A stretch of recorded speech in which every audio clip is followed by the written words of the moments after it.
के 5 से 10 पद तक। तो हम सब जानते हैं, पिछली बार हमने बताया था कि यूहन्ना की जो पत्री लिखा हुआ है विशेष रूप से इस बात पर कि यहाँ झूठी शिक्षा जो है बहुत तेजी से आ गया था। और झूठी शिक्षा जो थी तो किस बात को लेकर थी? पहली बात कि यीशु मसीह का जो शरीर है वो रियल नहीं है। वास्तविक शरीर जो है वो रियल नहीं, जैसे हमारा शरीर है वैसा शरीर नहीं है। और दूसरी बात ये थी कि यीशु मसीह का जब बपतिस्मा हुआ तो उस दिन यीशु मसीह पर पवित्र आत्मा आया, और जब यीशु मसीह क्रूस पर चढ़े तो पवित्र आत्मा क्रूस पर चढ़ने से पहले यीशु मसीह को छोड़ दिया था। तो ये झूठी शिक्षा बहुत तेजी से कलीसियाओं में फैल गई थी, और इसलिए इन्होंने लिखा।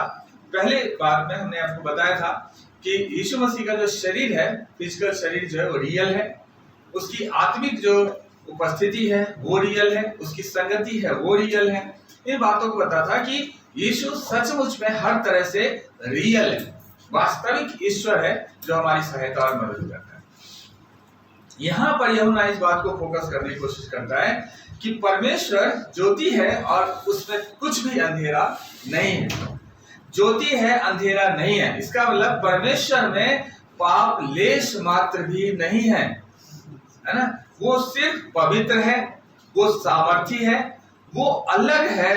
सब जो सो कॉल्ड ईश्वर है या नामधारी ईश्वर है वो सबसे वो क्या है? अलग है। वो सामर्थी है ना। ये चीज ज्योति हमें एक रास्ता दिखाता है। ज्योति हमें सही गलत का पहचान करवाता है। ज्योति हमें सही डायरेक्शन में लेकर के चलता है, सही दिशा, सही जगह और सही तरीके से हम ज्योति में चल सकते हैं और सही जगह हम पहुंच सकते हैं। इन बातों का जिक्र है। तीन काम हमें करना है। जब हमारा परमेश्वर पवित्र है, हमारा परमेश्वर सामर्थी है, हमारे परमेश्वर में पाप लेश मात्र भी नहीं है, तो मेरे प्रिय हम सब के लिए जरूरी है कि तीन बात हमारे अंदर होना चाहिए। पहली बात, हमें ज्योति में चलना है, हमें ज्योति में चलना है। दूसरी बात, हमें परमेश्वर के साथ संगति रखना है।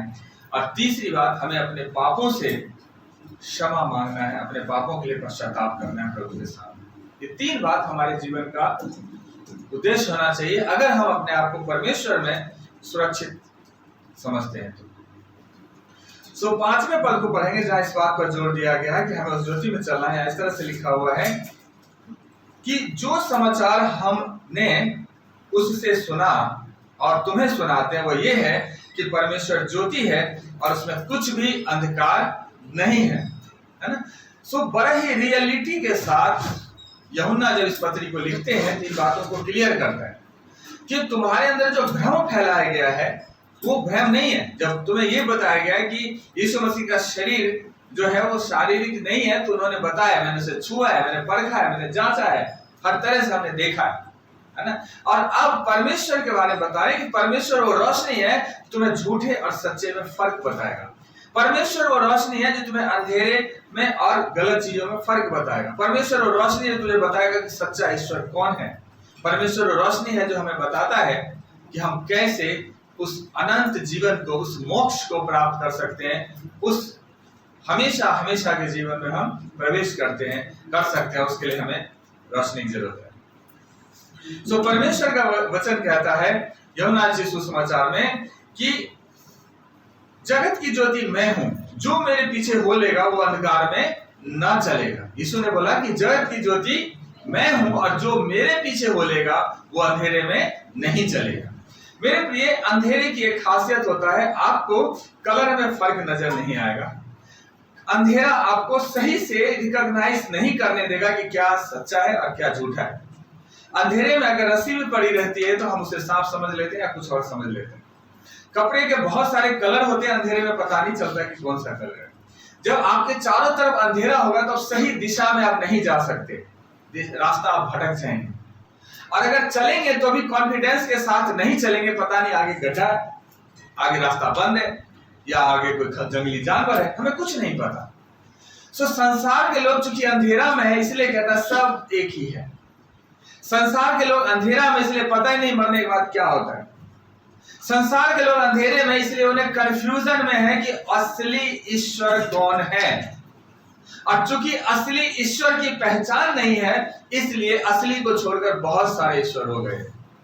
पहचान नहीं है ना। लेकिन जब हम रोशनी में आते हैं तो हमें सही रास्ता दिखता है। जब हम रोशनी में आते हैं तो हमें पता चलता है सच्चाई क्या है।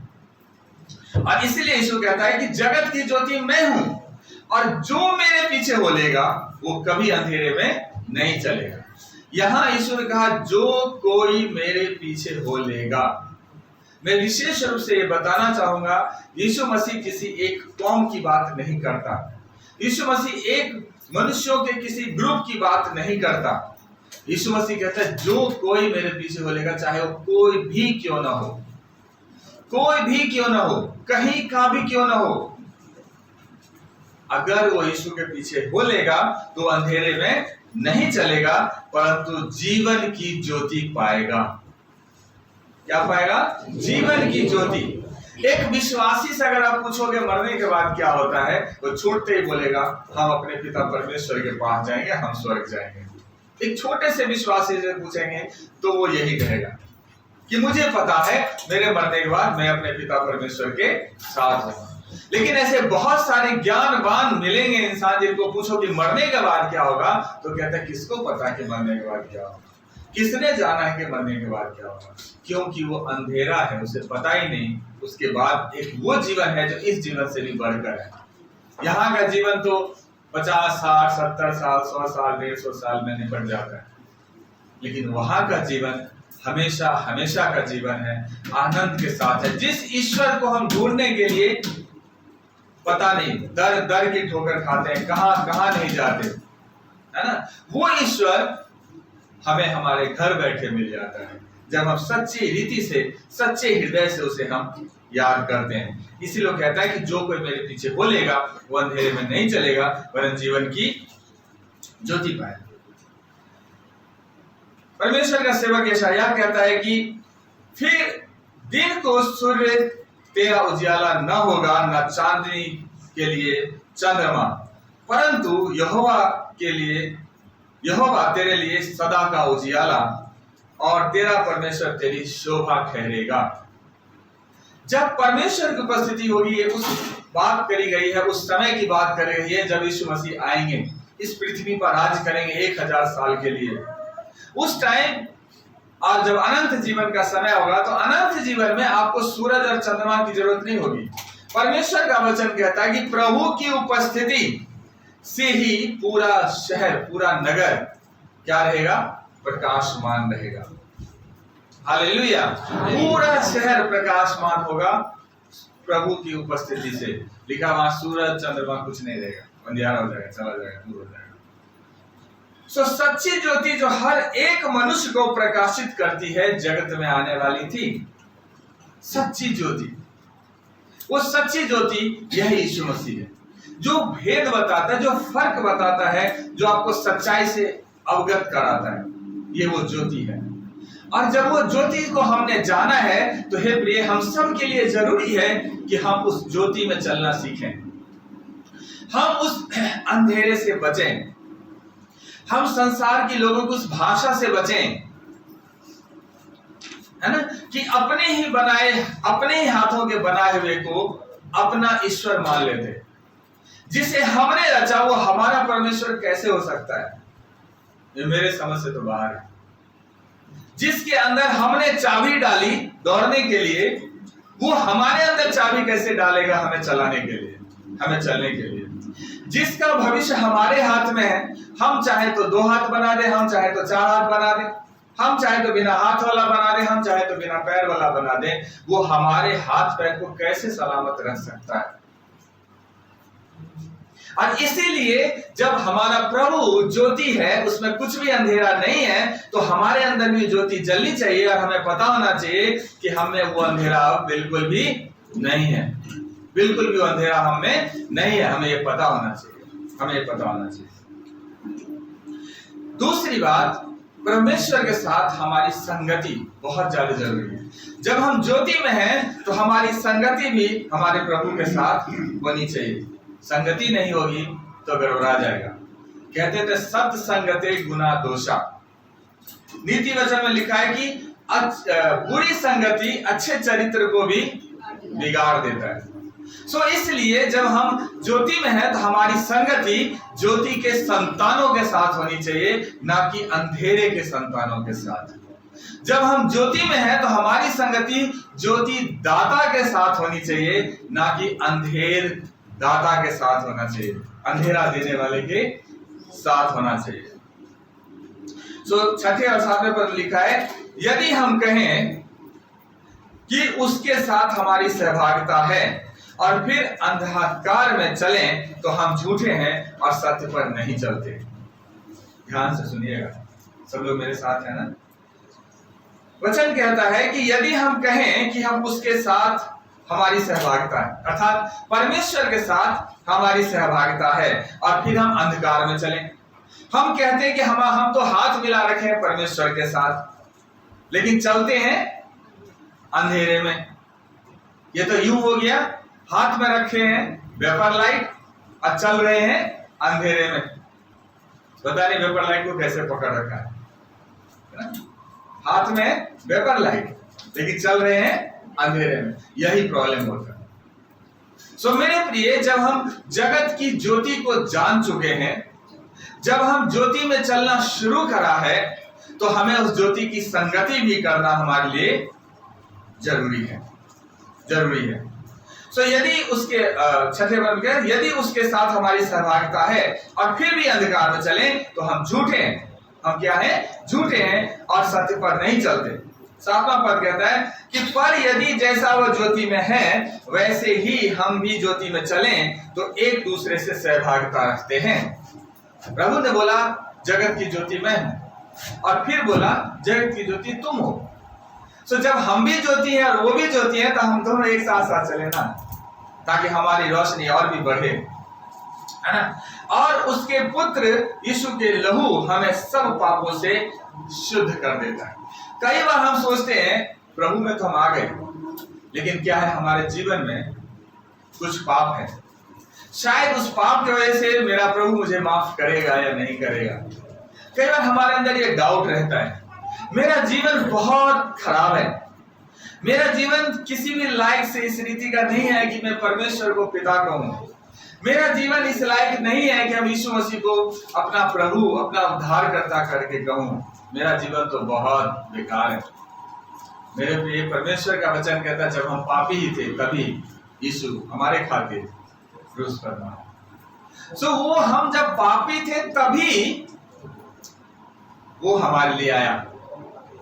अगर सोचिए इस दुनिया में कोई बीमार ना हो, किसी तरह का कोई बीमारी ना हो, कोई रोग ना हो, तो डॉक्टर की कितनी जरूरत पड़ेगी? नहीं पड़ेगी ना। डॉक्टर की जरूरत नहीं है क्योंकि बीमार कोई है ही नहीं। डॉक्टर की जरूरत तब पड़ता है जब इंसान बीमार होता है। उसी तरह से एक पापी को यीशु की जरूरत है, क्योंकि यीशु आया ही इसीलिए कि हमें उस पाप से निकाले, हमें उस अंधेरे से निकाले और रोशनी में लेकर के चले। यही यूहन्ना की पहली पत्री के 4 अध्याय के 20 पद में लिखा है कि यदि कोई कहे कि मैं परमेश्वर से प्रेम रखता हूं और अपने भाई से बैर रखे तो वो झूठा है, क्योंकि जो अपने भाई से जिसे उसने देखा है प्रेम नहीं रखता, तो परमेश्वर से भी जिसे उसने नहीं देखा प्रेम नहीं रख सकता। उस ज्योति में चलने के लिए, प्रभु के साथ सहभागिता रखने के लिए हमें आपस में प्रेम रखना बहुत आवश्यक है। यीशु बोला अगर तुझमें प्रेम नहीं तो तू मेरा मसीह का जन है। अगर तुझमें प्रेम नहीं, ये यूहन्ना लिखा, अगर मसीह का प्रेम मुझमें नहीं तो हम मसीह के जन नहीं। और प्रेम परमेश्वर से हम रखते हैं। कई बार हम कहते हैं परमेश्वर जानता है हम परमेश्वर से कितना प्रेम करते हैं, लेकिन आपस में भाइयों में, विश्वासी भाइयों में, बहनों में आपस में क्या होता है? खूब मुक्का लड़, जय मसीह तक नहीं बोलेंगे, सामने से आते देखेंगे तो रास्ता बदल के चले जाएंगे, और फिर दोनों हाथ उठा के बोलेंगे खुदा बाप जानता है कि हम उससे कितना प्रेम करते हैं। खुदा बाप तो सब जानता है, हम कितने सुधरे हुए हैं ये हमें जानने की जरूरत है ना। तो प्रभु का वचन कहता है कि जब हम अपने भाइयों को, अपनी बहनों को जिसे हमने देखा है, जिसने हमारे लिए प्रार्थना किया है, जिसके साथ हम घुटने पर एक साथ बैठकर परमेश्वर की महिमा और बड़ाई किया है, जब हम उससे प्रेम नहीं रखते, जिसके साथ हम एक साथ बैठकर प्रभु भोज लेते हैं, जब उससे प्रेम नहीं रखते और ये दावा रखते हैं कि हम परमेश्वर से प्रेम रखते हैं, तो हम क्या हैं? झूठे हैं। हम झूठे हैं। सो हमें अगर परमेश्वर से हम प्रेम रखते हैं तो उसकी आज्ञा का पालन करना आवश्यक है। और उसकी आज्ञा में जो मूलभूत आज्ञा है वो ये है कि आपस में हम सबसे क्या रखना है? प्रेम रखना है। क्योंकि जो कोई बुराई करता है वो ज्योति से बैर रखता है और ज्योति के निकट नहीं आता, ऐसा ना हो कि उसके काम पर दोष लगाया जाए। जो बुराई करता है वो ज्योति में नहीं आता। आज हम दुनिया को सुसमाचार दे रहे हैं। आज हम दुनिया को कह रहे हैं कि तुम्हारा मसीहा, तुमसे प्रेम रखने वाला तुम्हारा प्रभु तुम्हारे बीच में है, तुमसे प्रेम रखता है, तुमसे कुछ नहीं चाहता, बस तुम उसे अपना उद्धारकर्ता करके ग्रहण करो। तुम विश्वास करो कि परमेश्वर ने उसे मरे हुओं में से जिलाया, बिना कठिन मेहनत के, बिना परिवार को छोड़े हुए एकांत में गए हुए तुम्हें वो मोक्ष का प्राप्ति करा देगा, तुझे मोक्ष दे देगा। लेकिन हम उस रोशनी में आना नहीं चाहते। अगर हम रोशनी में आएंगे शक्ल की हकीकत पता चल जाएगा। अगर रोशनी में आएंगे तो घर में लगे हुए जाले दिख जाएंगे। अगर रोशनी में आएंगे तो शरीर के दाग दिख जाएंगे, क्योंकि रोशनी की आदत होती है सब कुछ को सामने रख देना। और इसलिए जिनका जीवन पाप में है, जो सुधरना नहीं चाहता, जो बदलना नहीं चाहता, वो यीशु से दूर रहना पसंद करता है।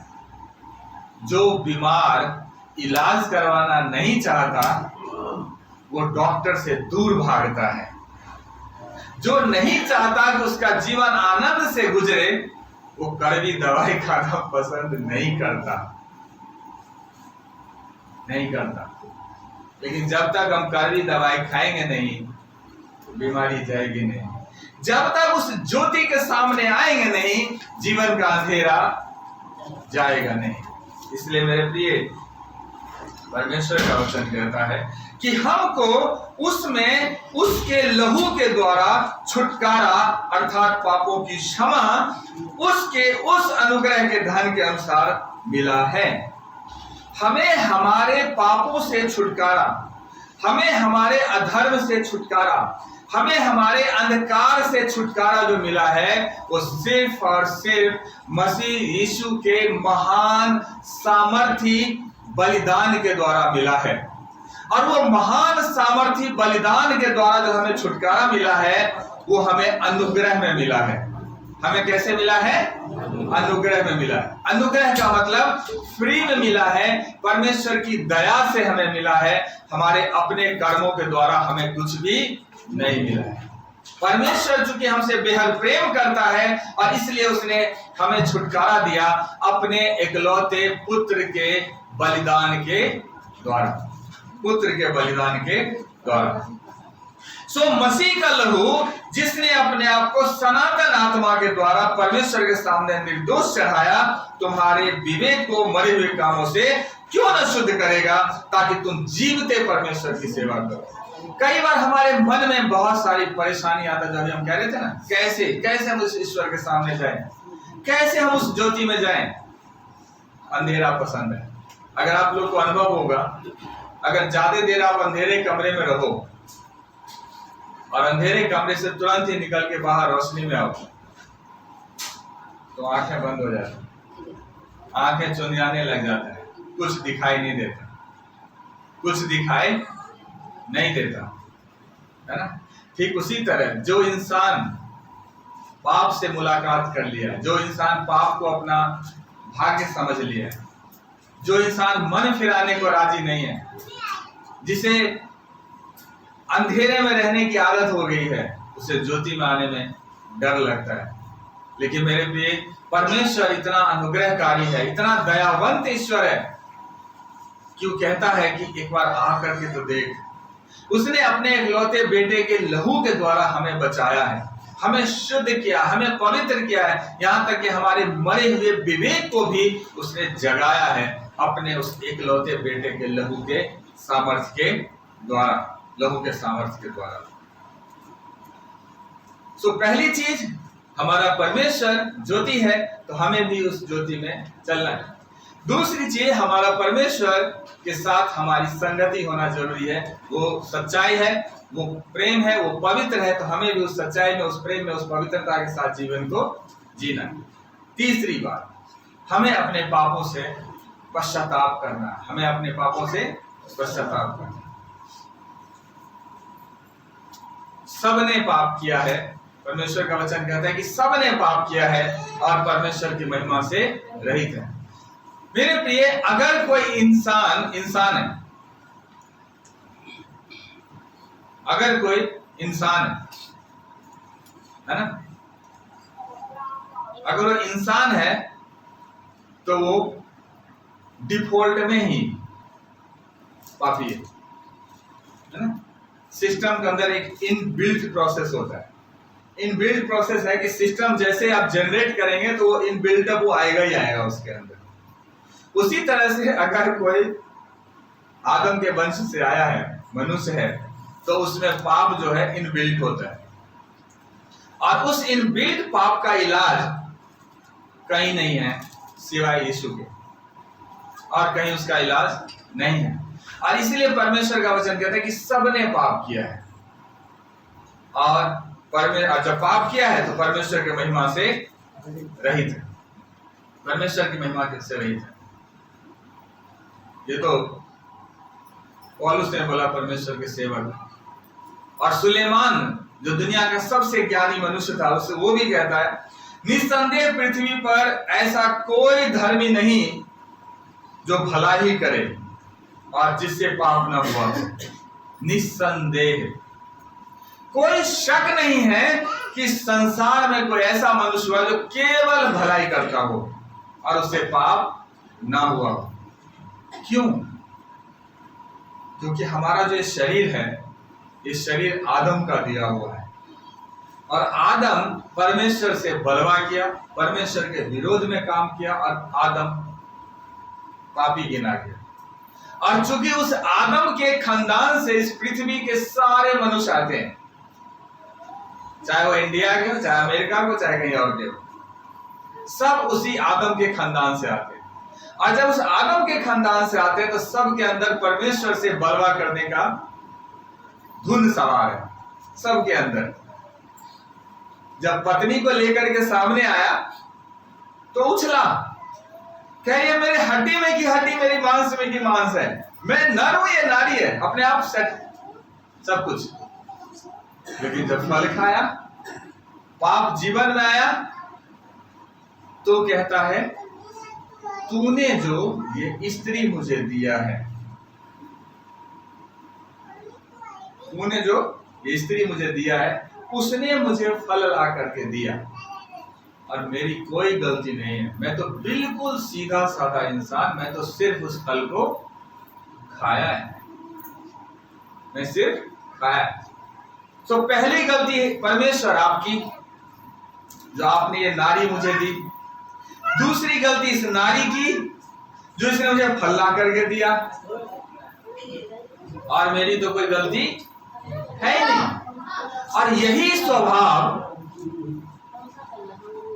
स्वभाव हमारे अंदर बना रहता है, यही स्वभाव। और चूंकि ये स्वभाव हमारे अंदर बना रहता है, इसलिए हमने क्या किया? पाप किया। हमने क्या किया? पाप किया, और परमेश्वर के हृदय से रहित है। नीति वचन कहता है कि कौन कह सकता है कि मैंने अपने हृदय को पवित्र किया, अथवा मैं पाप से शुद्ध हुआ हूं? कौन कह सकता है कि मेरा हृदय साफ है? बहुत लोग बोलते हैं ना, मेरा हृदय तो बहुत साफ है ना, मैं तो कभी किसी बारे में बुरा नहीं बोलती। लेकिन जब से कुलक्षणी आई है ना, तब से मेरा सब कुछ गड़बड़ हो गया ना, हृदय शुरू हो गई ना। मेरे प्रिय, परमेश्वर का वचन कहता है कि मनुष्य के जन्म से ही उसके मन में बुरा ही उत्पन्न होता है। क्या उत्पन्न होता है? बुरा ही उत्पन्न होता है। यीशु ने भी विशेष रूप से इस बात पर जोर दिया कि कुछ खाने पीने से तुम अशुद्ध नहीं हो सकते। अशुद्ध होते हो तुम अपने मनों के विचार से, अशुद्ध होते हो इस भंडार से जो निकलता है उससे। इसलिए अंदर की वस्तुओं को दान करने की बात करते हैं। जरूरी है कि हम अपने आप को क्या करें? शुद्ध करें, ढूंढें कि हमें कहां गलती है। इसलिए दाऊद कहता है कि जब मैंने अपने पाप तुझ पर प्रकट किया और अपना अधर्म न छिपाया और कहा मैं यहोवा के सामने अपने अधर्मों को मान लूंगा, तब तूने मेरे अधर्म और पाप को क्षमा कर दिया। अधर्म और पाप को क्या कर दिया? दाऊद का जीवन मर्डरर में नंबर 1। दाऊद बेशक परमेश्वर का अभिषेक करा हुआ बंदा है, सफल जीवन को जी रहा है, लेकिन खून बहाने में नंबर 1, व्यभिचार में नंबर 1 है, हीरो के पंथी में नंबर 1 है, लड़ने में नंबर 1 है, और भक्ति में भी नंबर 1 है। भक्ति में भी क्या है? नंबर 1 है। लेकिन जब तक उसने पाप को अंदर अपने अंदर छुपा के रखा, वो कहता है कि मेरे घुटने की चर्बी पिघल गई। प्रार्थना करते करते मेरे घुटने की चर्बी पिघल, घुटने पर बैठ करके प्रभु से प्रार्थना करते, हे पिता मुझे क्षमा, हे प्रभु मुझे क्षमा कर, हे परमेश्वर मुझे क्षमा कर। लेकिन उससे उसका क्षमा नहीं हुआ। जब अपना मुंह खोला और अपने पापों को मान लिया, जब अपने पापों को उसने अंगीकार कर लिया, जब वो इस चीज को मान लिया कि मैंने पाप किया है, मैंने गलती किया है, मैं तेरे सामने उपस्थित होने के लायक नहीं हूं, मेरे हृदय को तू शुद्ध कर, मेरे अंदर फिर से नया मन उत्पन्न कर, मुझे क्षमा कर। और जब वो इस तरह से अपने पापों का अंगीकार किया परमेश्वर के सामने, तो परमेश्वर का वचन कहता है कि तूने मेरे अधर्म और पाप को क्षमा कर दिया। दाऊद ने अपने हृदय में ये जान लिया कि मेरा परमेश्वर मेरे अधर्म को और मेरे पाप को क्या कर दिया? क्षमा कर दिया। सो मेरे प्रिय, जरूरी है कि हम भी अपने अधर्म के लिए, अपने पाप के लिए प्रभु से क्या मांगे? क्षमा मांगे। पहला तीमुथी 1:15 में लिखा है, यह बात सच और हर प्रकार से मानने के योग्य है कि मसीह यीशु पापियों का उद्धार करने के लिए जगत में आया। ये बात हर प्रकार से सच और मानने के योग्य है कि मसीह यीशु संसार में किस लिए आया? पापियों का उद्धार करने को आया। आज भी संसार में, मेरे प्रिय ध्यान सुनिए, आज भी संसार जो कहता मैंने कोई पाप नहीं किया, सचमुच में यीशु मसीह उसके लिए नहीं आया। लेकिन जो ये कहता है कि प्रभु मैं पापी हूं, मेरा जीवन पाप में है, मुझे आप ही पाप से निकाल सकते हैं, यीशु उसके सामने खड़ा रहता है, उस पाप से बचाने के लिए और अनंत जीवन देने के लिए खड़ा रहता है। ये पहला यूहन्ना 5:10 में लिखा है कि जो परमेश्वर के पुत्र पर विश्वास करता है वह अपने ही में गवाही रखता है। अगर 9वें पद को पढ़ेंगे तो लिखा है कि यदि हम अपने पापों को मान लें तो हमारे पापों को क्षमा करने और हमें सब अधर्म से शुद्ध करने में विश्वास योग्य और धर्मी है। अगर ये पद हो सके पहला यूहन्ना पहले अध्याय के 9 पद को, तो आप लोग याद कर लेना, मेमोराइज कर लेना, बहुत मजबूत है और हमेशा आपको प्रोत्साहित करेगा। लिखा है कि यदि हम अपने पापों को मान लें, चाहे हमारे पाप कैसे भी क्यों ना हो, कैसे भी पाप क्यों ना हो, लेकिन उसे मानना, दिल से घुटने पर आकर सच्चे हृदय से प्रभु के सामने स्वीकार करना कि प्रभु I am sorry, I have committed this sin, मैंने पाप किया, मेरी गलती है प्रभु, आप मुझे क्षमा करें। और जब हम प्रभु से माफी मांगते हैं तो वचन कहता है कि हमें सब अधर्म से शुद्ध करने में, बोले क्या, वो हमारे पापों को क्षमा करने और सब अधर्म से शुद्ध करने में विश्वास योग्य और धर्मी है। विश्वास योग्य और धर्मी परमेश्वर है। सो मेरे प्रिय, जरूरी है कि अपने पापों को मान ले, है ना, तो हमारा प्रभु हमें क्या करता है? क्षमा करता है। सो परमेश्वर का पुत्र पर विश्वास करता है वह अपने में ही गवाही रखता है। जो परमेश्वर के पुत्र पर विश्वास रखता है, जिसने परमेश्वर की प्रतीति नहीं की उसने उसे झूठा ठहराया, क्योंकि उसने उस गवाही पर विश्वास नहीं किया जो परमेश्वर ने अपने पुत्र के विषय में कहा है।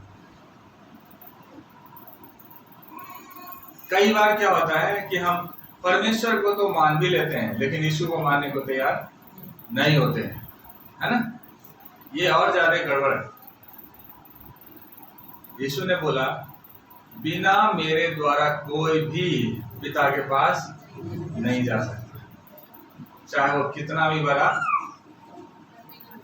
हाँ, धर्मी तो नहीं कर सकता, अपने आप को धर्मी समझता हो, कितना भी बड़ा अपने आप को धर्मी समझता हो, कितनी भी कठिन परिश्रम करता हो, बिना यीशु के पिता परमेश्वर के पास नहीं जा सकता। ये फाइनल। इसलिए हमें यीशु की आवश्यकता है। क्यों नहीं जा सकता? क्योंकि मनुष्य कितनी भी धार्मिकता के साथ जीवन को जिए, कितनी भी धार्मिकता के साथ जीवन को जिए, लेकिन प्रिय मैं आपको बता दूं, चादर जितना सफेद होता है,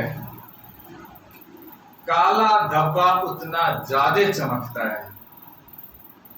सो मनुष्य अपने आप को कितना भी शुद्ध कर ले, थोड़ा सा भी काला जो धब्बा रहेगा ना, निशान, वो दूर से ही क्या होता है, चमकता है। और उसको दूर करने के लिए मुक्तिदाता, उद्धारकर्ता, पाप पर विजय प्राप्त करने वाले परमेश्वर की आवश्यकता होती है, और वो सिर्फ और सिर्फ प्रभु यीशु मसीह है। इसलिए यीशु की जरूरत तो हमें है ही, उसके बिना कोई रास्ता ही नहीं है। अगर हम कहते हैं कि मुझ में कोई पाप नहीं है, तो मैं किसी और का नहीं बल्कि खुद को धोखा देता हूं। अगर कोई भी इंसान कहता है कि मुझ में पाप नहीं, तो वो इंसान खुद को धोखा देता है, खुद को, क्योंकि सबने पाप किया है और पाप के कारण परमेश्वर की महिमा से रहित है। यदि हम कहें कि हमने पाप नहीं किया, तो हम उसे झूठा ठहराते हैं और उसका वचन हमने नहीं। पहला यूहन्ना के 2:4 में लिखा है कि जो कोई ये कहता है कि मैं उसे जान गया हूं और उसकी आज्ञाओं को नहीं मानता है, वो झूठा है, उसमें सत्य नहीं है। अगर हम यीशु को जानते हैं, अगर हम परमेश्वर से प्रेम रखते हैं, तो जरूरी है मेरे प्रिय कि हम परमेश्वर के वचन पर चलें और हर दिन प्रार्थना में अपने पापों के लिए प्रभु से क्षमा मांगे। प्रभु जो भी जाने अनजाने, देखी या अनदेखी, या इंटेंशनली या अनइंटेंशनली, किसी भी रीति से जो भी पाप हमसे हुआ है, उन सारी पापों को हम मानते हैं। प्रभु आप हमें क्षमा करें और उस ज्योति में लेकर के चलें जिसमें चलने के लिए आपने हमें बुलाया है। प्रभु आप सबको आशीष दे, बरकत है। आज हमने देखा परमेश्वर हमारा पवित्र है, वो ज्योति है, उसमें थोड़ा भी अंधेरा अंधकार नहीं है। और 3 बात जो हमें करना है वो ये है, पहली बात हमें उस ज्योति में चलना है, दूसरी बात हमें